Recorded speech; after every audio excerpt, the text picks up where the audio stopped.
उसका आगाज हो चुका है। चुनाव आयोग ने साफ तौर पर जाहिर किया है कि पूरे देश में 7 चरणों में चुनाव होगा।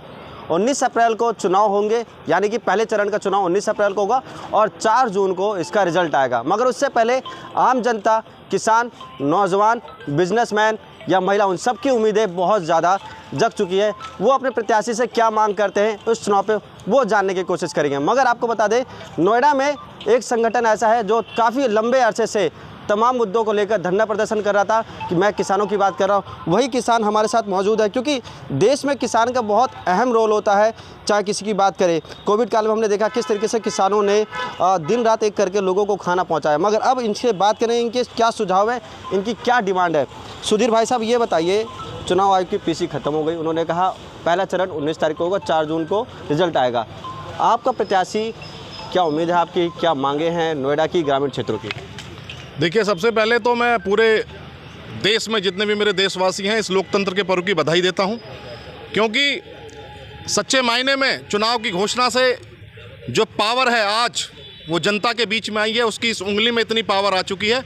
जो दिन रात अपेक्षाएं रखते हैं, आकांक्षाएं रखते हैं, चाहे वो किसी भी लेवल की हों, चाहे स्टेट लेवल की हों, चाहे सेंट्रल लेवल की हों, आज इस उंगली में आपकी पावर आई है। तो सबसे पहले आपको सोच समझकर वो पावर अपने ऐसे एक्सरसाइज करनी है कि जिन मुद्दों पे, जिन बातों को, जैसा आप देश को चाहते हैं, जैसा अपने लोकसभा को चाहते हैं, तो आपको उसको एक्सरसाइज कर सकते हैं। तो आपको बहुत बहुत बधाई, और इस पावर को सही इस्तेमाल कीजिएगा कि आने वाले 5 साल आपको अव्यवस्था में रहना पड़े और उन व्यवस्थाओं में रहें जो वास्तव में आपको अपेक्षित हैं। रही बात गौतम बुद्ध नगर लोकसभा क्षेत्र की, बड़ा क्लियर कर फंडा है यहाँ पर। तो लगातार 5 से 6 साल से आंदोलन हो रहा है। विधानसभा चुनाव में आंदोलन हुआ, वहाँ पर समझौता कराया गया। लोकसभा चुनाव से पहले आंदोलन हो रहा था, वहाँ पर समझौता कराया गया। हाई पावर कमेटी बनी है और किसानों ने एक विश्वास जता दिया है सही मायनों में अपने सांसद के ऊपर, अपने विधायकों के ऊपर। अगर आपने हाई लेवल कमेटी बनाई है तो इस हाई लेवल कमेटी को आप पार लगाइए। जिन मुद्दों को लेकर हाई लेवल कमेटी बनी है, वहाँ आप किसानों की ऐसी पैरोकारी कीजिए कि अब की बार ये धरना प्रदर्शन दोबारा रिपीटेशन ना हो। देखिए, क्योंकि पिछले भी विधानसभा चुनाव में 3 कृषि कानून को लेकर आंदोलन हुआ था।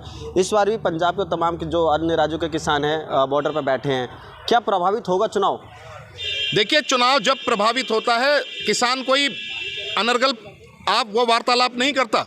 2014 में जब मोदी जी चुनाव लड़ने आए थे तो 28वें बिंदु पे उन्होंने अपने इलेक्शन में जो उन्होंने लेके अपना एजेंडा लेके आए थे, और 28वें बिंदु में एमएसपी को सपोर्ट करने के लिए बोला था। लेकिन 10 साल बीत गए। 10 साल बीतने के बाद जब किसान को वो अपेक्षित काम नहीं मिले जो उनके चुनावी घोषणा पत्र में थे, तो जब किसान वापस आया और जब 3 कृषि कानून बिल जब वापस आए, उनके वापस होने के बाद जो उससे अपेक्षाएं थी वो एक्सरसाइज नहीं, तो किसान को दोबारा आना पड़ा। देखिए, हमारे लोकतंत्र में हमें अपनी अभिव्यक्ति का आज़ादी, इस आर्टिकल 19(2) में हमें अभिव्यक्ति, राइट टू प्रोटेस्ट और राइट टू स्पीक मिला हुआ है। उसको हम एक्सरसाइज करने आते हैं। तो सरकारें कुछ अब की बार ऐसी अपेक्षाएं हम करेंगे कि वो दोबारा से कुचलने के क्या काम ना करें। उन सेंटीमेंट्स को समझें। अगर देश के सारे सेक्टर चलें, इंडस्ट्री की ग्रोथ हो रही है, इकोनॉमी की ग्रोथ हो रही है, तो कहीं नहीं किसान के एग्रीकल्चर सेक्टर को भी अब की बार आप कहीं ना कहीं फोकस में रखिएगा। अगर बार बार फोकस में नहीं रखेंगे तो दोबारा वही आंदोलन आएंगे। तो मेरी तो अपेक्षा ये है अब की बार कि सरकारें और जो भी चुनावी घोषणा पत्र, पार्टी में कोई भी हो, पार्टी कांग्रेस हो, भाजपा हो, या कोई भी यहाँ पे समाजवादी हो, बसपा हो, कोई भी पार्टी हो, आप उन बिंदु को लेके जाइएगा जो किसानों का आप काम कर सकें। केवल लोक लुभावन वादे आप दोबारा मत कीजिएगा, वरना वही धरना प्रदर्शन आपको दोबारा देखने को मिलेगा किसानों को। दूसरे चरण में गौतम बुद्ध नगर में चुनाव, यानी कि 26 अप्रैल को, जनपद में कितना प्रभाव या कितना असर डालेगा किसान? क्योंकि आप लोग कई मुद्दों पे आंदोलन करते आ रहे हैं, तो क्या लगता है इस बार किसान किस मांगों को लेकर प्रत्याशी के पास जाएगा या प्रत्याशी उनके पास आएगा? क्या आपकी डिमांड रहेगी? देखिए, हमारी जो मुख्य मांगे हैं वो पिछले पूर्व में आप देख रहे हो, विधानसभा का चुनाव हो या लोकसभा का चुनाव हो, 10% और आबादी जो यहाँ की मूल समस्या है उनको लेकर किसान बहुत परेशान है। जो विधायक हो या सांसद हो या कोई भी सरकार का ऐसा नुमाइंदा हो जो आईडीसी लखनऊ से लेकर जो सीओ नोएडा, ग्रेटर नोएडा और यमुना प्राधिकरण के जो एक कमेटी गठित हुई है, इससे बहुत अपेक्षाएँ हैं कि आने वाला समय हमारे जो प्रतिनिधि हैं इस पर बात करेंगे और यहाँ की 10% और आबादी की समस्या को किसानों को ख़त्म करवाएंगे। स्थानीय मांगे किसानों की क्या क्या है यहाँ? किस चीज़ के लिए आप आंदोलन कर रहे हैं और क्या आपकी स्थानीय मांगे हैं? स्थानीय मांगे यही है कि हमारा 10% और आबादी जो हमारी मूल समस्याएं हैं उनका निस्तारण हो, और हम जो भी हमारे जनप्रतिनिधि होंगे जो किसानों की समस्या सुनेंगे, हम उनके साथ रहेंगे। समय समय पर आपका संगठन आंदोलन करता रहा है गाँव के किसानों के लिए या जिनकी ज़मीन जा रही है। क्या लगता है कि 2024 का जो लोकसभा चुनाव होगा उसमें आपकी मांगे या बातें आप मनवाने में सक्षम होंगे? देखिए, चुनाव जो है, चुनाव प्रत्याशी चुनने का होता है। इस बार जो है गांव और किसान जो हैं वो पूरी तरीके से ऐसा प्रत्याशी चुनेंगे जो यहाँ के किसानों को, यहाँ के निवासियों को बार बार यहाँ प्रदर्शन ना करना पड़े। जो पूर्व में आपने देखा होगा, पूर्व के जो प्रत्याशी रहे हैं वो जीत कर आए, जीतने के बाद उन्होंने क्षेत्र में काम नहीं किया। आप गांव में चले जाएं, सेक्टर में चले जाएं, बिजली, पानी, सीवर, और यहाँ इस नोएडा को बसे हुए 47 साल हो गए, आज तक कोई ट्रांसपोर्ट की व्यवस्था नहीं है।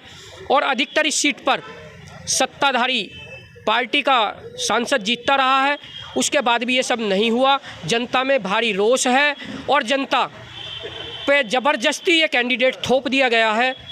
अगर समय रहते सेकंड फेज तक अगर माहौल नहीं बना तो मेरा मानना है कि यहाँ की जनता में जो गुस्सा है उसका परिणाम सत्ताधारी पार्टियों को भुगतना होगा। बिल्कुल, तमाम इन्होंने चीज़ें। सुधीर भाई साहब, ये बताइए, स्थानीय समस्या, क्योंकि पैतृक गांव है आपका, आप लोग यहाँ से जुड़े हैं, जो बुनियादी सुविधाएं हैं जो नोएडा को मिलनी चाहिए, क्योंकि हाईटेक सिटी में शामिल होता है, और क्या क्या कमी है और क्या बताना चाहेंगे आप? देखिए, पिछले 10 साल में हमारा ज़िला बहुत पुराना नहीं है गौतम बुद्ध नगर। अगर ज़िले के विकास के सिनेरियो की बात करें और पॉलिटिकल पार्टियों से अपेक्षाओं की बात की जाए, यहाँ पे LIG फ्लैट बनते थे, MIG फ्लैट बनते थे, लाल फ्लैट बनते थे, गरीब लोगों के लिए योजना आती थी।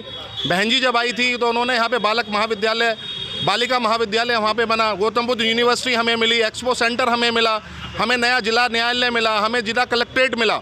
देखिए, जब इंफ्रास्ट्रक्चर को केवल आप दोहन के लिए नहीं आते, अगर पिछले 10 साल की बात करें तो इन महाशय ने, जो हमारे सांसद महोदय हैं, या इस सरकार में अगर देखा जाए तो कहीं भी इंफ्रास्ट्रक्चर की योजना आती थी। बहन जी जब आई थी तो उन्होंने यहाँ पे बालक महाविद्यालय, बालिका महाविद्यालय वहाँ पे बना, गौतम बुद्ध यूनिवर्सिटी हमें मिली, एक्सपो सेंटर हमें मिला, हमें नया जिला न्यायालय मिला, हमें जिला कलेक्ट्रेट मिला। देखिए, जब इंफ्रास्ट्रक्चर को केवल आप दोहन के लिए नहीं आते, अगर पिछले 10 साल की बात करें तो इन महाशय ने, जो हमारे सांसद महोदय हैं, या इस सरकार में अगर देखा जाए तो कहीं भी इंफ्रास्ट्रक्चर पर ध्यान नहीं दिया। जो पब्लिक इंफ्रास्ट्रक्चर की बात है, आप प्राइवेट बिल्डर को लेके 10 करोड़ का 20 करोड़ का फ्लैट बेच देंगे, वो उससे हमारी सरकार उस काम के लिए नहीं होती, उसके लिए पूंजीपति लोग काम करते हैं। तो देखिए, महिला सुरक्षा पे बात होनी चाहिए। अभी मेरे साथी ने जैसे बोला कि ट्रांसपोर्टेशन का बहुत ज़्यादा मेजर प्रॉब्लम है यहाँ पे। और जिला चिकित्सालय ऐसा चिकित्सालय है जिसमें सबसे ज़्यादा इन्वेस्टमेंट पूरे उत्तर प्रदेश की लगी हुई है। सेक्टर 39 में पहले लोग कह रहे थे कि वो जिला अस्पताल बनेगा, फिर जिला अस्पताल के बाद वो चाइल्ड PGI डिक्लेयर कर दिया गया और फिर उसको दूसरी जगह शिफ्ट कर दिया गया। तो कुछ ऐसी बुनियादी चीज़ें हैं जिसमें शहर आज भी महरूम है। आपने कई बार अखबारों के माध्यम से सुना होगा कि यहाँ पे हड्डी के लिए, मैं कह रहा हूँ, यहाँ पे एक MRI की मशीन तक नहीं है, आप CT स्कैन नहीं कर पाते, छोटी छोटी हड्डी जोड़ने के भी आप पेशेंट्स को आप दिल्ली रेफर कर लेते हैं। तो हम तो चाहेंगे कि शिक्षा के क्षेत्र में, स्वास्थ्य के क्षेत्र में, ये जो हमारी आत्मनिर्भरता है, ये गौतम बुद्ध नगर में बहुत जल्दी आनी चाहिए, क्योंकि बड़ा जिला है। आप 20 लाख, लगभग 20 लाख लोग यहाँ वोट एक्सरसाइज करने जा रहे हैं। तो नेताओं को अपने काम छोड़कर यहाँ पे एक बिल्कुल ऐसा एक्टिव नेता चाहिए जो 24 घंटे यहाँ पे पानी की समस्या को देखे। पानी की समस्या से नोएडा, ग्रेटर नोएडा जूझता नजर आता है, जाम की समस्या से ग्रेटर नोएडा जूझता नजर आता है। तो यहाँ पे एक कमर्शियल नेता ना होकर ज़मीनी नेता की जरूरत है, जो रोजाना जनता के बीच में रहे, जनता के मुद्दों में रहे। फ्लैट बायर्स की समस्या, आप 10 साल लगातार समस्या को लेकर चले जाते हैं। अभी अमिताभ कांत की समिति की रिपोर्ट आ जाती है, लेकिन आप कितना काम कर पाए? 97 बिल्डरों में से 6 बिल्डरों ने जाके वहाँ पर उसको एक्सेप्ट किया प्रपोजल को। अगर यही प्रयास आप 3 साल पहले कर रहे होते तो शायद जो 76,000 फ्लैट, जो आज अखबार में छपा है, 76,000 फ्लैट की जो पोजीशन नहीं हो पाया, वो हो सकता है वो 10-5 हज़ार लोग रहते। तो बड़ी समस्याएं हैं, शहर समस्याओं से घिरा हुआ है। और ये जो मिडिल क्लास की, लोअर क्लास की, मजदूर की और किसान की समस्याएं हैं, मुंह फाड़ कर देख रही हैं कि कोई ऐसा कैंडिडेट आए, ऐसी पार्टी अब जीत के आए जो इन समस्याओं का समाधान कर सके।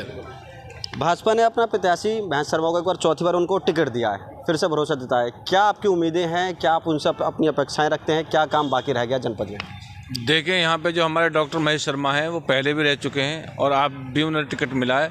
लेकिन मैं कहना चाहता हूँ कि उन्होंने आज तक कोई भी इस क्षेत्र में काम नहीं किया पूरे गौतम बुद्ध नगर में। वो जब भी हमारे बीच में आते हैं कहते हैं नरेंद्र मोदी जी ने ये काम कर दिया, नरेंद्र मोदी जी ने वो काम कर दिया। वो दूसरों के काम पे चलते हैं, केवल अपनी हॉस्पिटल बनाने के लिए, अपना काम बनाने के लिए वो यहाँ से सांसद बनते हैं और अपनी हॉस्पिटलों को बराबर बढ़ाते रहते हैं। पहले जब आए थे बता रहे थे, वो अपने मुँह से बता रहे थे कि मैं 600 रुपये लेकर के आया था, कभी यहाँ नोएडा में आया था। आज पता नहीं कितने 6,000 करोड़ की, 100,000 करोड़ की, कितने की, हमें तो यही नहीं पता। उसकी संपत्ति कितनी बड़ी हो गई है, 10 ही हॉस्पिटल हो गई नोएडा पूरे गौतम बुद्ध नगर में उसकी। और बाहर भी हैं, राजस्थान में भी है। मतलब इतनी हॉस्पिटल उन्होंने बढ़ा ली। वो राजनीति में केवल इसीलिए आए थे कि मुझे अपना कारोबार बढ़ाना, इस क्षेत्र का नुकसान करना। समस्या क्या है? ये समस्या में, क्योंकि चुनाव एकदम नज़दीक है, आप समस्या बताइए कि समस्या क्या है। देखो, समस्या मैंने अभी आपको बताई, पानी की समस्या यहाँ पे, स्वास्थ्य की समस्या है, आपकी शिक्षा की समस्या है। देखिए, ये जो शहर चलता है, जब आप इसको बड़ा शहर का स्वरूप देने जा रहे हैं, जहाँ 20 लाख वोटर हो, तो शहर की आबादी को अगर आप उसको प्रोपोर्शनेट देखिए कितने लोग यहाँ पे रह रहे हैं, यहाँ पे रोज़मर्रा की समस्या ऐसी है। यहाँ पे मजदूर वर्ग के लिए कोई भी ऐसी, इन्होंने एक भी ऐसा प्लॉट, कोई ऐसा आवंटन नहीं हुआ। यहाँ पे किसी यूथ हॉस्टल की बात ये लोग नहीं करते। यहाँ पे जो बच्चे बाहर से यहाँ पढ़ाई करने आते हैं, उनके लिए सस्ते कहीं यूथ हॉस्टल्स होने चाहिए। तो शहर को बनाने के लिए, शहर कहने के लिए हाईटेक सिटी नहीं बन जाता। हाईटेक सिटी का मतलब है कि वहाँ पे रहने वाला हर एक आदमी, चाहे वो निचले तबके का आदमी हो, चाहे वो मिडिल क्लास का आदमी हो, चाहे वो अपर क्लास का आदमी हो, उनके लिए एक शहर सुरक्षित शहर हो। आप अगर ऐसे ही ये शहर चलता रहा और गरीब की, मजदूर की, LIG की, लाल फ्लैटों की छोटी स्कीम, ESW की छोटी स्कीम आप नहीं निकाले, तो शहर आपको या तो यमुना के खादर में बसा हुआ मिलेगा, या हिंडन के किनारे पे बसा हुआ मिलेगा, या सेक्टर 15 के नाले पे बसा हुआ मिलेगा।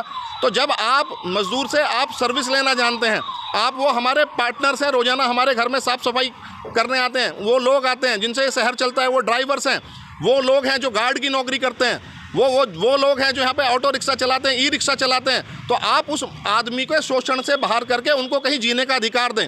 अगर आप 5 स्टार में शहर बनाने की कोशिश कर रहे हैं, यहाँ पे आप 10 करोड़ के फ्लैट तक की आप कोशिश कर रहे हैं, तो कहीं ना कहीं इस मजदूर वर्ग को साधना पड़ेगा, वरना स्थिति मैं बता रहा हूँ कमोबेश ऐसी हो जाएगी। हिंडन आपका ग्रेटर नोएडा से गाजियाबाद, हिंडन दोनों तरफ पटके चला गया, कहाँ जाएगा आम आदमी? जब आम आदमी के लिए शहर में कोई योजना ही नहीं है, तो क्या करेगा? 10, 20, 25 गज का मकान खरीदेगा, यमुना, आप हिंडन के किनारे रहेगा, कोई यमुना के किनारे रहेगा, चोरी की बिजली यूज़ करेगा, क्योंकि ठेकेदारी से उनको बिजली मिलती है। तो आप गरीब को और गरीब ना करें, उनको मौका दें और ऐसा शहर बनाएं जिसमें हर कोई रह सके, क्योंकि केवल पूंजीपतियों से शहर नहीं चलेगा, गरीब मजदूर और किसान से शहर चलेगा। उसको शहर में इनकॉर्पोरेट करें, सबसे बड़ी समस्या मुझे ये लगती है। बिल्कुल, देखिए, क्योंकि चुनाव बिल्कुल नज़दीक है, दूसरे चरण में जनपद गौतम बुद्ध नगर में चुनाव होगा। तमाम जो प्रत्याशी है वो अपनी ताकत झोंक रहे हैं और अपने जो पुराने कार्य हैं वो गिनवा रहे हैं कि उन्होंने क्या किया, मगर जो असल मुद्दे हैं वो बिजली, पानी, साफ़ सुथरा जो हवा है, जो समस्या हैं, उन तमाम मुद्दों पर भी काम करने की ज़रूरत है, ऐसा लोग कह रहे हैं। इंडिया न्यूज़ से महेंद्र माही, Noida. For more such videos, subscribe to the NewsX YouTube channel, hit the bell icon.